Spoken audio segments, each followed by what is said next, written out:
এই 7 দিন পর্যন্ত এই ময়দানে বসে তফসির শুনছেন, আজকে শেষ দিন। কি ভাবছেন? আমি আরেকটু কাছে নিয়ে বলি, একটু পরে আমি মোনাজাত দেবো। যারা চান এই মোনাজাত দিয়া এই মসজিদ থেকে বাইক হবেন, আপনার আমল নামায় যেন একটা গুনাহ না থাকে। এই বেগুনা হইয়া মসজিদ থেকে বাইক নিয়ে নিয়ত করুন যে কোনো মানুষে মসজিদে আছে কি বেগুনা হয়ে বাড়ি যেতেছেন, ভালো হয়েছে ভালো হয়েছে মাওলা দেব আপনি লাগাবেন।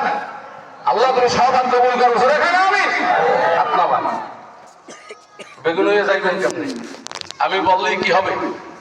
আমি বললে হবে না, কিন্তু আমার আল্লাহ বললে, আল্লাহ কোরআনের ওই আয়াত হিসেবে বলছি, আল্লাহ পাক শুনায়, ও নবী আজকে আমি আরশে আজিমে শুধু 1500 বছর আগে জানাই দিয়েছে, শুধু বান্দারে মাফ করে দেবো তা নয়, আপনি জানাই দেন কয়েকটা বিষয় সামনে রাখেন, ওরা যদি মাইনে নিতে পারে আজকে আমি শুধু ওদের গুনাহ মাফ করবো না, যেই পরিমাণ গুনাহ নিয়ে তওবা করবে ওই পরিমাণ গুনাহ আমি আল্লাহ নেক বানাই দেব।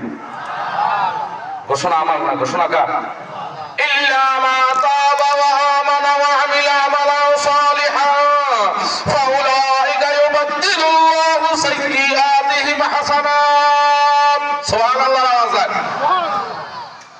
আল্লাহ শুনেন, আজকে আপনার কথার উপর থেকে শেষ পর্যন্ত শুনবেন। শোনার পরে যদি আপনার দিলে চায় মনে চায়, আমি কি জোর করে শুনাইতে পারবো? এখন যদি উঠছে সবাই হাঁটিয়ে যায়